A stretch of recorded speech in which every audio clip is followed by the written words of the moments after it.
they're all gone. Dr. Leviathan, Mikey, the E stands for evil. I'm the only one left. I thought having another co-host on the show would maybe alleviate any issues with that, but no. Leviathan went first, then somebody went after Mikey, the E stands for evil again. So, yeah, it's just me, Review Cultist. I guess waiting for somebody to come up and get me for the review we did last week. But, show must go on, so until that time, this week's episode, what? Oh, God. What the fuck is that? Hold on a second.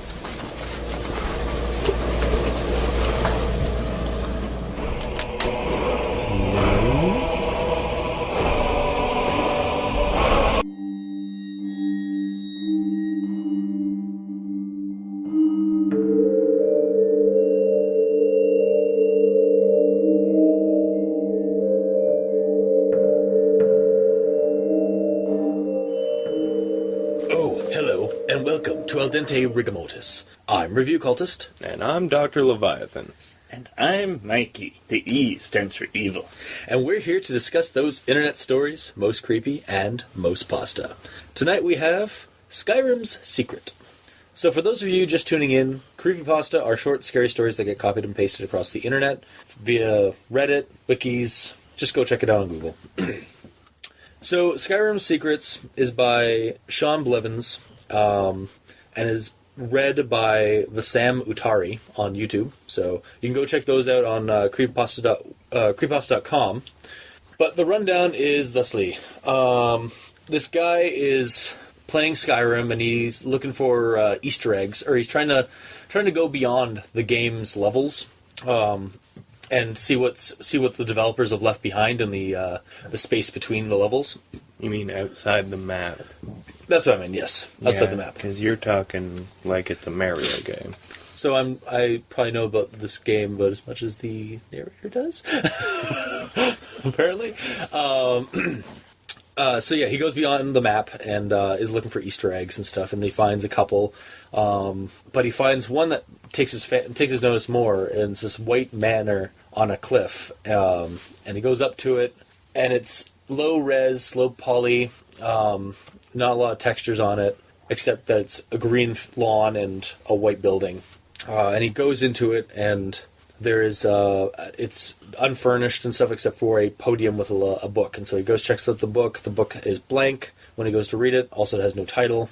So he sets it down, turns around, and there's this lady in blue who looks kind of like a younger Lydia from the game Skyrim, but with black hair and a blue dress.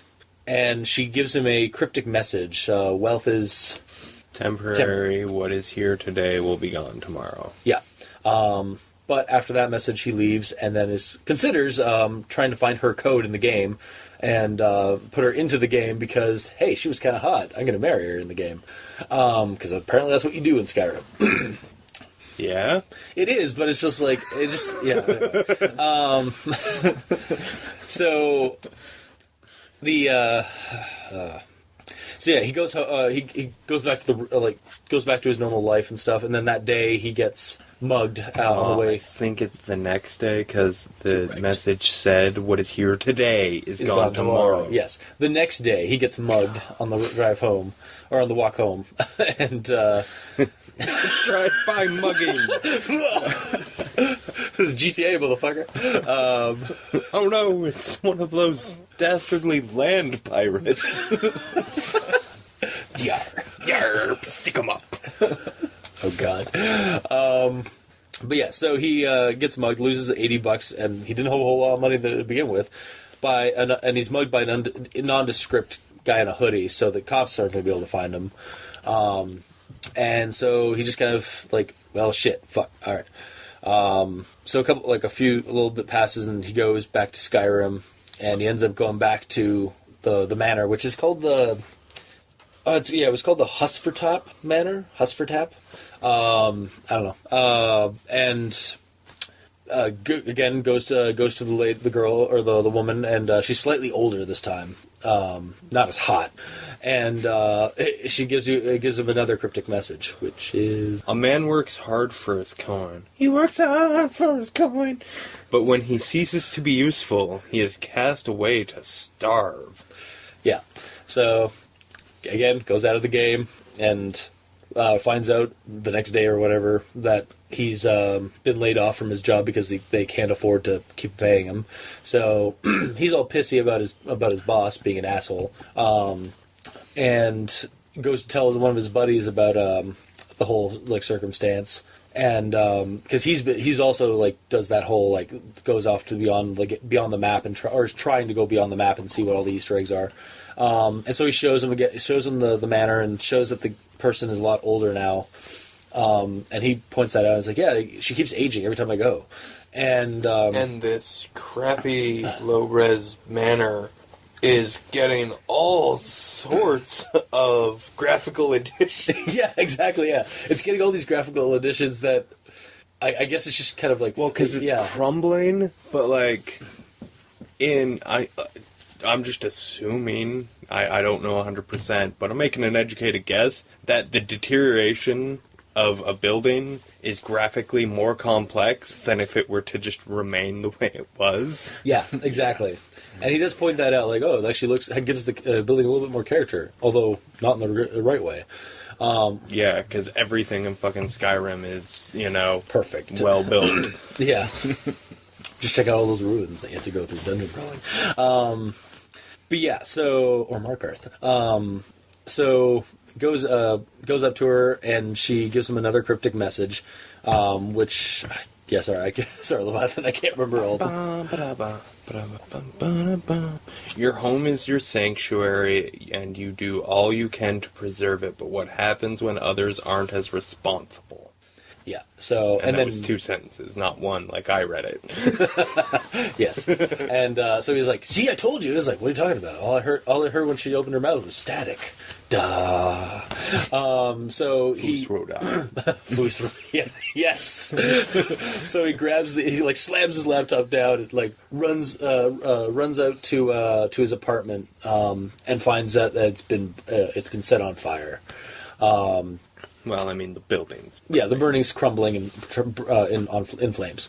And the firefighters are trying to stem the tide, but it's gone.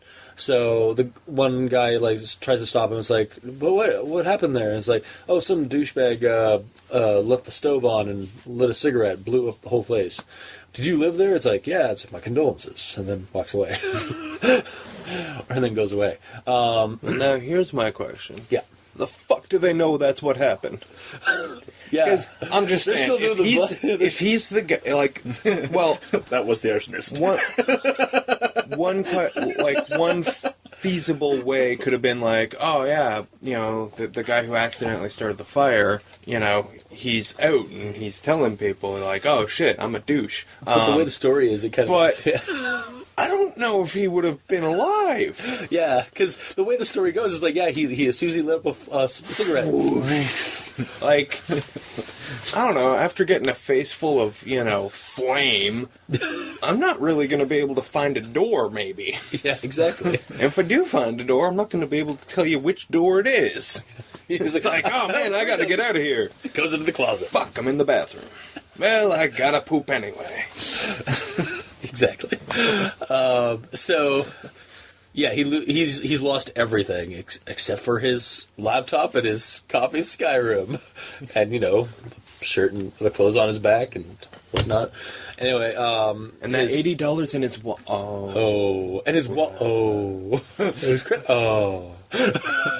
So his buddy is. Because he doesn't have a whole lot of family, he doesn't have any family apparently. They never do. Yeah, it's a creepypasta trope. So his buddy lets him stay at his place. So, and for the next week or so, he's been telling his girlfriend about this whole thing that's happened, minus the Skyrim stuff, because she's not a gamer or superstitious. And she's super sympathetic about it, and she tries to get him into her job and stuff. Meanwhile, he's putting out a whole 8 resumes out, and is just tuckered out and emotionally drained, so he decides to go do some fantasy escapism with Skyrim. And so he's just out in the woods, leaving or whatever the manor is alone, and just doing some stuff out in the wilds of Skyrim. And then a courier shows up and hands him a message. And he thought that was odd because usually the couriers only show up in the cities. But he opens it up and it's a .esp thing, and it has one sentence: "Don't come back." Do not come back. Sorry, yes. And it's, do not come back. Yeah, it's in all caps and stuff. And he's like, oh god, no. So he, of course, goes back like a good little soldier. And the house is even more decrepit. And the woman is, like, super old. No, not super old this time. She's just old, like, much older. Like, she's in her, like, 80s or something like that. Starting to have that bend of the back. And she's like, holding her hands out in protest, but he just walks over to her anyway, because... and gets them... As she, like, sighs, and then gives him the message, which is...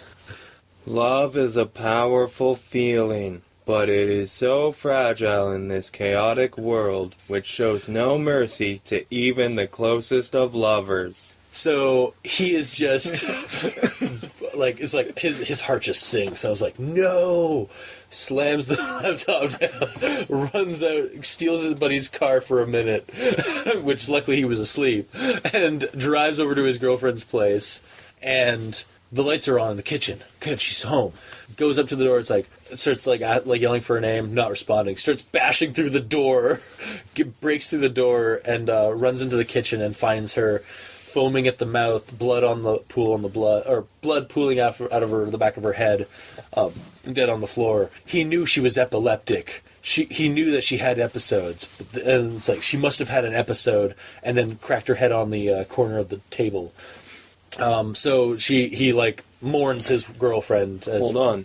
Then he literally feels his soul shatter into a million pieces. Yes.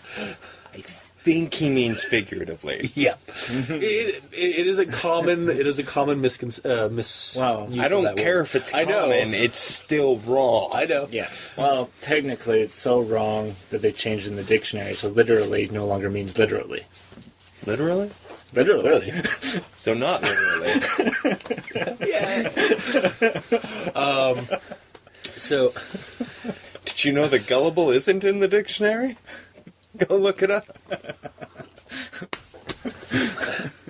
So, he died he literally or figuratively died that day with his girlfriend because they were soulmates. They were gonna be married someday. Really? Then why, when he was in such dire straits, was he living with his buddy? Yeah. Right? Yeah. Apparently, it's bros before hoes with this guy, even though it's his soulmate. Bitch, you my soulmate, but he's my homie. Yeah. I gotta stay with this guy who's gonna kick me out in like a week. Yeah. So a week goes by, and and he's like, this is all my fault. No, wait, it's not all my fault. It's that if that bitch hadn't fucking given me all these other inconsequential. I can't talk today. Inconsequential warnings, and just got down to brass tacks on this one, she might be saved. So he jumps back into Skyrim and ends up halfway on the opposite side of Skyrim, and he's just it's like, put me anywhere on the map, bitch, I'm still gonna come for you. And just runs across the map of Skyrim to go take her out. Goes up to the manor, readies his warhammer, and is just going to bash her fucking head in. And then goes and sees her, and she's just, she's older than old. Barely alive, skin is on the bones, that's about it. Not a whole lot of, she just looks like she's practically suffering at this point. And all his anger just kind of leaks into sympathy for her. And he walks closer to her, and she says, why did you come back? Why did you have to come back? And then he says something, I can't remember what it was. What are you talking about? Is that what he said? And then she points to the book, and he goes to the book, and it now has stuff in it, and it has a symbol of the Thieves Guild, and then a symbol of the... Silhouette of a beggar, a burning house, and a broken heart. Yeah. And then there's one left. Because there's the numbers 1 through 5. Yeah. But beside number 5... is empty. Dun, dun, dun. Wait, why weren't the numbers 1 through 5 there at the beginning? I think the number 1 was. Yeah. And but it was blank beside it because he hadn't gotten the thing yet. So. I'm going to blame the recapper. Right. Take that, You didn't mention the 1. Oh, no. I think I did, didn't I? Nope. All right. Well, whatever. Also, who cares? Yeah. So he turns around, and the woman is just a corpse on the ground decomposing. But she's got a message in her hand. But he's not going to look at that because he now knows what that is. And he now understands why all this stuff was happening. It wasn't that she was predicting the future. She was him coming back to the manor was triggering these events to happen.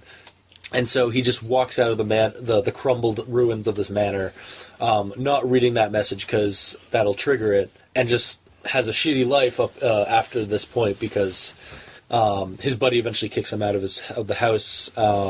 He's barely has enough food. He's going to, after he's done writing this story, he's going to sell his laptop to get some fresh food. He threw out his copy of Skyrim. He threw out his disc of Skyrim. So that he could never ever go back. Yeah. And then wishes, but then at the end wishes that, or mules over the idea of going to the dump and finding his copy so he could finally read the last thing and finish what all this is meant. And that's the end of the story, essentially. Because he'd have to go to the landfill to find that copy. Yeah, because his save file is saved to the disk, and that disk would totally still be completely perfect. Exactly. It totally wouldn't, just not do anything at all. Yeah. Mm-hmm. Just like it's totally not all saved on either his hard drive or his cloud. Because that's kind of how Skyrim worked. And that's how we end the story. The story just ends with him warning people, if you ever see the manor, don't go there. Do not go there. No, that's not how it ends. It just ends with him wishing he could go back. Yeah, but there was a warning right before that. So. Oh, yeah, there is. Fuck, why is there always a warning? Because it's a creepypasta. It's a trope. Just because it's a trope doesn't mean it has to be in every single one. But, yeah. I was actually going to give this one a couple of points. And then... and now they're gone. Yeah. So, yeah, that was Skyrim's secret. Yeah, I tried to find something kind of redeemable about it, but this is what I got pretty much. So it's predictable. I saw the problem, which is that he was triggering the events a mile away. The elements of the story have been used similarly before and better. The whole fortune-telling or seemingly fortune-telling video game or item. The main character was just a fucking dumbass person with the situation. Achievement unlocked for reaching horror movie victim level of stupidity, and then beyond that. Not even really... It wasn't even really enjoyable as, a person reading it to, see, how badly this guy was going to fuck up. It's just kind of, following the formulaic trope... Or, I keep saying tropes. That's my word of the day, apparently. The formulaic routine of a horror movie or even a creepypasta, but just doing it blandly. He throws away the disc. The single disc for Skyrim, which... I hate to break it to anybody who's not who actually enjoyed the story, but this kind of breaks it for me because Skyrim is either a digital copy or if it does have a physical copy to put onto your computer, it's multiple discs. You don't have a single disc that you just pop out and throw it out. We're not in the 90s anymore.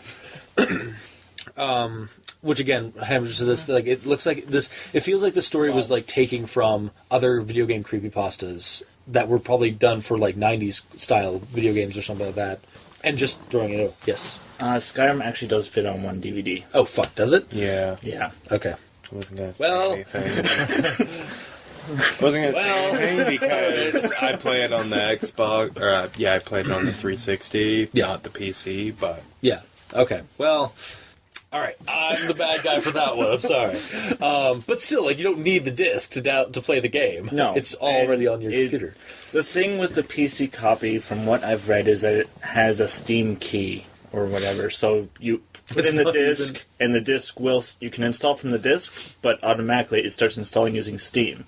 Gotcha. So it adds it to your library type thing. So throwing away the disc, I can re-download it at any time. Yeah, exactly. So again, it feels like the guy saw a couple of video game creepypastas where somebody threw away the disc. And Skyrim was popular, so he wanted to use Skyrim for his, because that's going to get you into more searches. Yeah, or that the guy just really liked Skyrim, because that is also the possibility. It can be two things. Yeah, no, yeah. Yeah, it's just a very... Yeah, that ending is just very used in creepypasta for video games anyways. The whole thing wasn't really original with the whole... Because it really could have been any video game. This didn't have to be Skyrim. Actually, you know what would have made this way better? Yes, what? If it had have been Minecraft. Like, if he'd have been like, I tried this, because you know how you can seed the world from, like, whatever. He's like, I tried this. And, like, throw some random or ominous, seed out there. And then, like, I was wandering around and I fucking stumbled upon this building, that was just, and then, like, the villager inside talked to me. That's fucked up because it's Minecraft. Exactly, yeah. Also, it's not Herobrine. I was just going to bring that up. I was like, wait, you've already said that you hate Hero. Oh, okay, well, all right, whatever. Well, yeah, but it's like, a different, yeah. It would have made a better creepypasta just by changing the game, because, like... Yeah, like, I feel like if you're going to use Skyrim...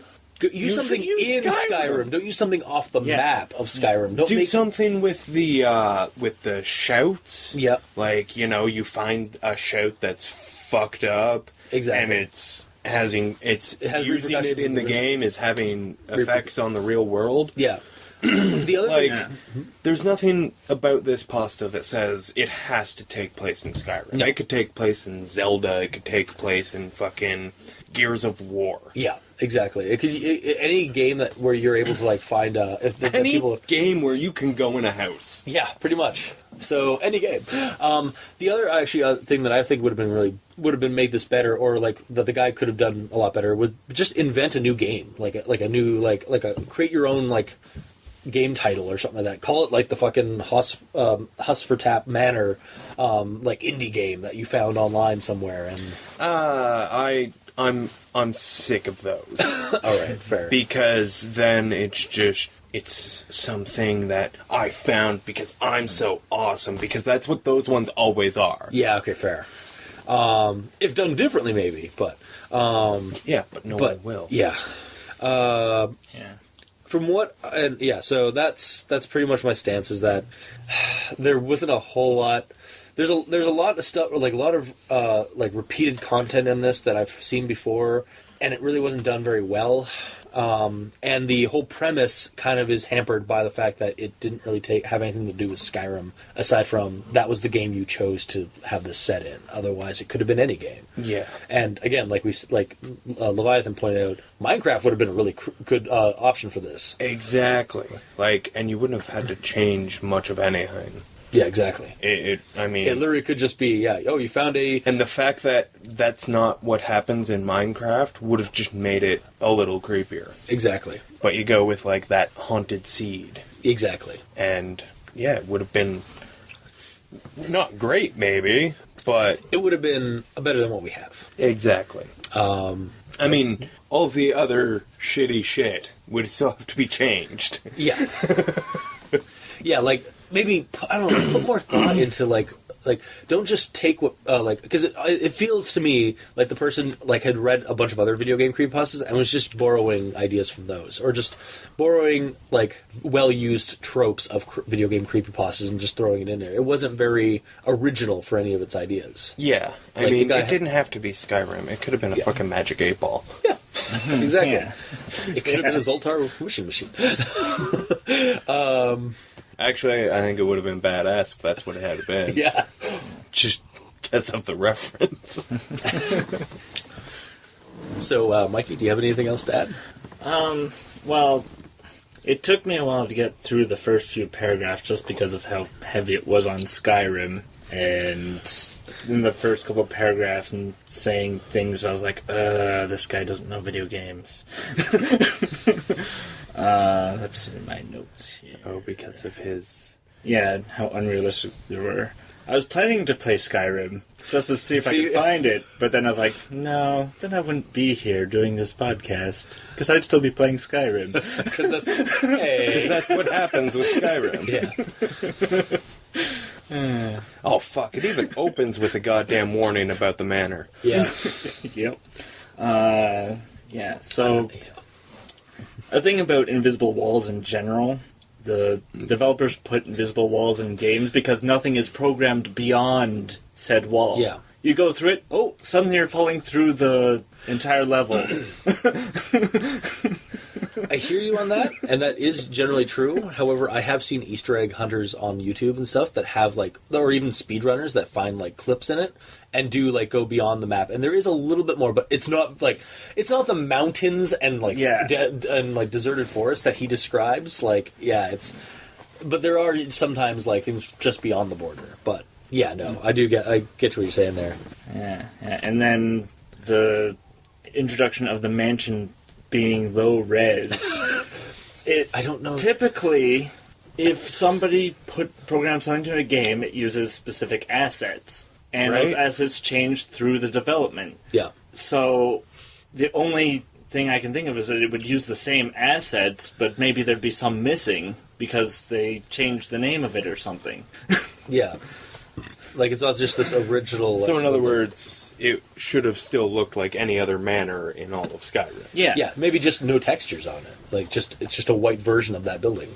Like, I could see that, like, if it's just textureless. But, when it comes to shit like this, I don't necessarily know what I'm talking about, so I just wasn't going to bring it up. But yeah, it fucking sounds wrong. Mm-hmm. Just when you're reading it, it's just, it sounds wrong. Yeah. And then the fact that, throughout the pasta, it starts crumbling. Yeah, it's changing. And video game, it's static. It wouldn't change, although that's what the author's doing to make it. Yeah, the author's, like, hinting at he's something. aging it. He's... So it's looking more dilapidated, but wouldn't that, like, completely just ruin the low-res angle that you opened with? It sounds like he doesn't know what he didn't know what he thought that low-res meant, like, unmapped or, like, I don't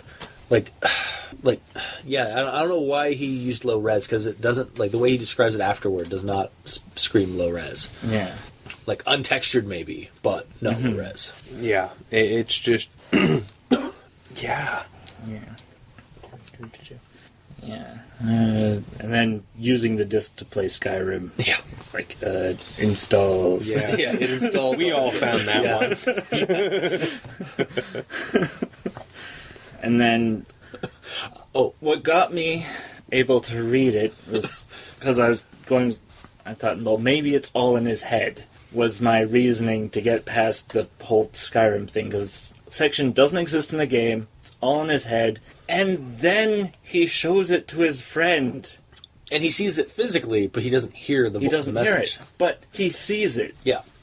Yeah, exactly. And that ruins that theory. Yeah, exactly. I get what you're saying there. The other thing that I wanted to bring up that I just remembered from the rundown, like right when he first happened, he does actually think it's like, shit, is the game trying to tell me tell the future, or is like predicting the future and stuff? No, that's silly. Like, who would ever think of a haunted video game? And I was just like, as soon as that came up, I was like, hi, everyone on creepypasta.wiki. Yeah, just go check out that video game category. Yeah. So, the one thing that I did like, and only to a certain point, was the premonitions. Mm-hmm. It going, well, crazy premonition, something happens. Premonitions. They were a little on the nose. Yeah. They were on the nose, so you could figure it out. Like, that's, from a reader's perspective, like, oh yeah, I'm figuring it out, this is awesome. I feel super smart. Until you get to the fourth one, where there's a lot of clues here. I'll give you the 5 key clues, and you tell me what you think should have happened. Alright. So, the protagonist lives on his own in an apartment. Mm-hmm. The apartment burns down, and he ends up staying at a friend's. He has a girlfriend, and they've been together for 3 years. The protagonist is in love with his girlfriend and plans to marry her someday. Yeah. And fifth, the premonition is about losing the love of his life. My mind went to her banging another dude. Oh. Okay. Like, you get to the thing, he bashes in the door, all of a sudden... She's having a fit. Well, You know what? That would have been better than her being died. Yeah. her being died. Yep. Yeah. This story makes me good at English. Yep. Like I said, some of us can't speak today. Well, but with the clues that it was given, like that's where it was pointing. You went. Okay. For me. I just assumed because I've seen this a million times. Yeah, it's just like, we're a little too... We're a little too We've read too We're too genre savvy, unfortunately, for creepypastas. We're like, oh, so she's doomed. Yeah. As soon as he was like, oh yeah, we've been together for 3 years, dead. Yeah. Tragedy. Like, she's a black guy in an 80s horror movie. Dead. Yeah. Yeah, that is now the trope for creepypastas. If you're a girlfriend of the protagonist, Or boyfriend. Sorry, yes. Good chances are you're not making out of this creepypasta alive.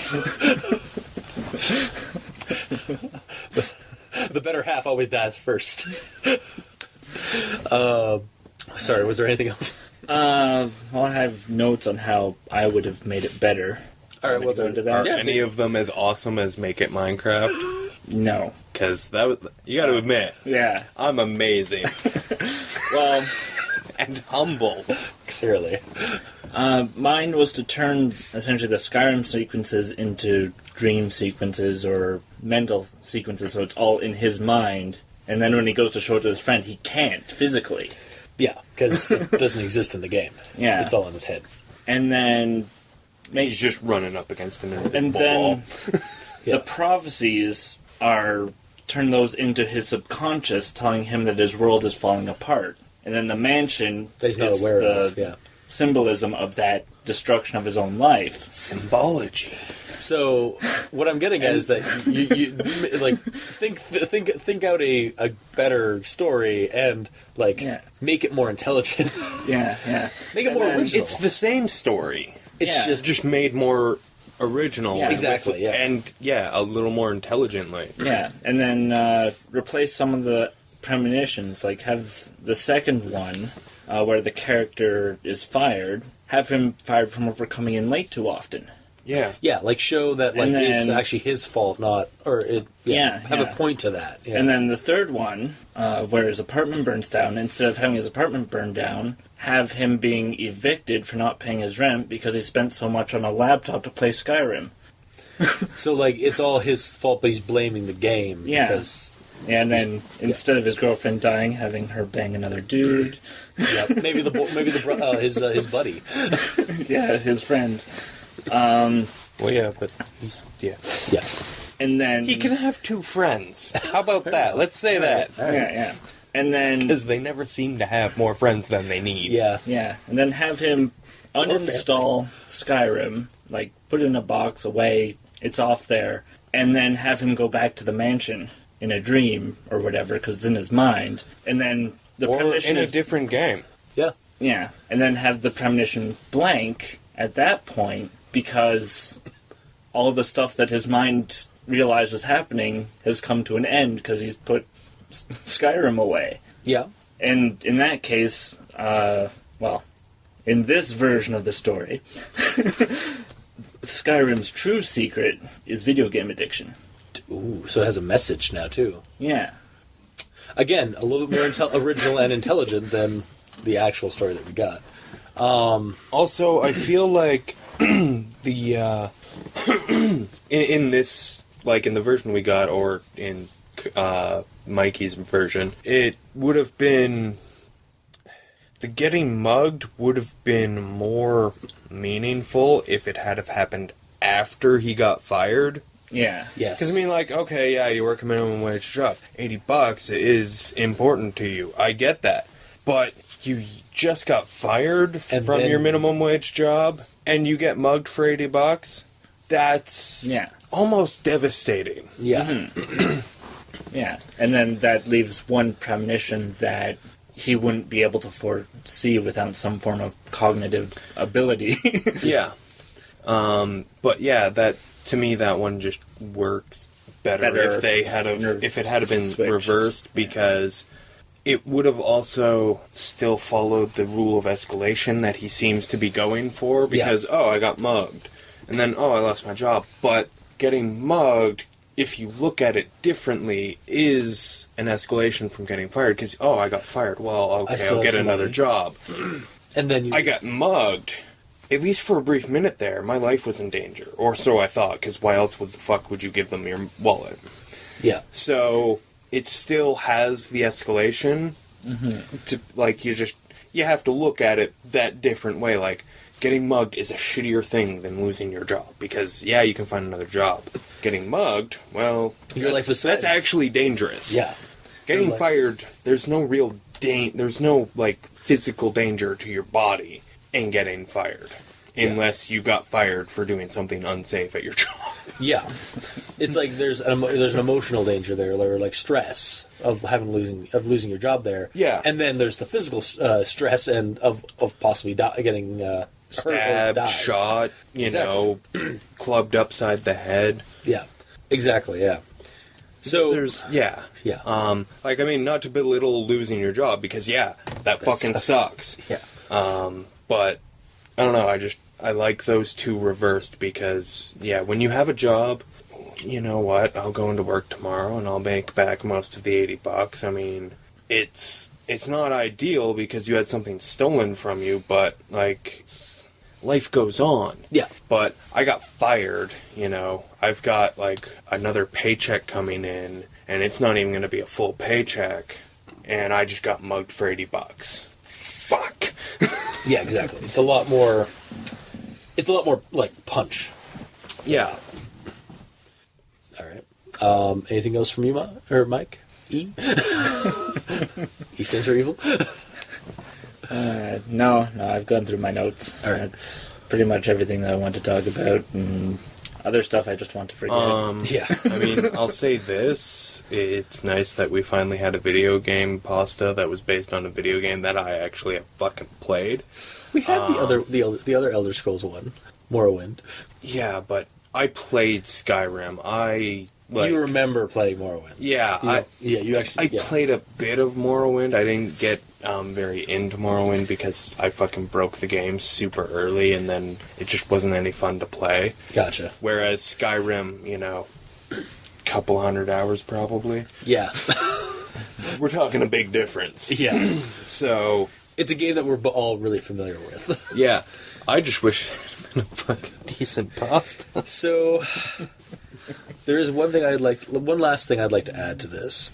From what I've skimmed, I did actually the guy did do a sequel, but we're not doing it on the show. I'm just calling it that. I personally am saying it now because from what I skimmed of that pasta, it is an action-filled, apocalyptic piece of tripe that essentially is like, someone found his copy of the game and is now started a YouTube channel about a Let's Play and Easter egg hunt. And as he's posting these videos, he's causing other people to lose their livelihoods and shit. And the guy becomes a stereotypical villain that the protagonist, whose life has been shit on, has to go face and defeat. And it's just... Honestly, and it gives an origin... He faces and defeats him He does. by getting the last prediction. I want... Also, Because that would have... don't get me wrong, it still wouldn't redeem either story, but at least it would give a reason to have them connected. Yeah. And it would give a reason for, not getting the fifth warning in this one. Yeah. Also, it gives us a name and a bit. I think from what I skimmed, it gives you an origin to the lady in blue, Which is always a bad idea. I know. Also, from what I gathered, again, we're not doing it, but from what I gathered, it felt like, you remember that one with the Hadron Collider? It was that level of absurdity where him and his family are on a plane going somewhere to to escape something. That it was that family. He has no family. No, this is a different character in this Oh, in the sequel because I think somebody else has found this guy's copy. I don't even think it has. I don't even think it has anything to do with the narrator from this one. So yeah, That's a shame, because that would have been even more. smart. Yeah. So yeah, we're not going to do it, but yeah, there was a sequel. It's a longer pasta than this one, and yeah, I don't really want to do it, so we're not doing it.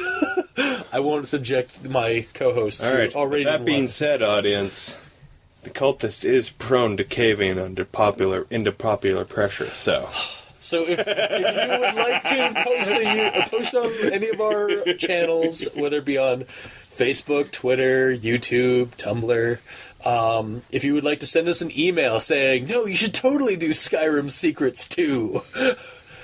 If we get enough fucking, like, comments or whatever for it, alright, I guess I will cave for it. Because I'm apparently a masochist. Or is that sadist? Sadist is the one that... Masochist? Yes. For when Sadist means you enjoy inflicting pain. Oh, in that case, so I'm probably a sadomasochist because I enjoy putting it on you guys. But yeah, if for some reason we do get enough comments about it, we'll do it for the show. But as in the foreseeable future, I don't think we're going to do it. But that might change. So I think that's... Stop making dumb accounts. Don't you do that. So I guess around the table, just like would not recommend this first one. No. Yeah. Okay. No. Yeah. I feel bad because like I usually the positive one on this show, but I tried. I couldn't find much redeemable with it. Only recommended if you listen to this podcast. And hear the Mikey version. Yeah. Or if somebody would like to write the Mikey version. I found the redeemable parts. It's the blank space in between paragraphs.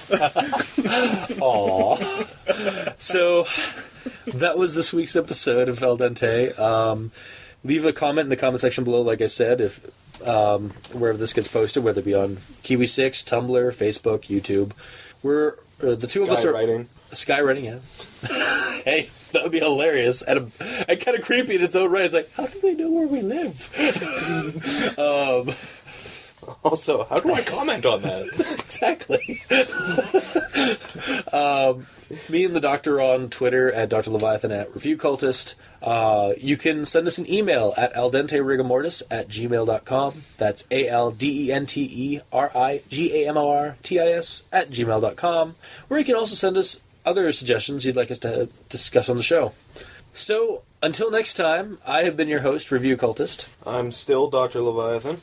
And I'm Mikey. The E stands for evil. And this has been Al Dente Rigamortis. Sleep well.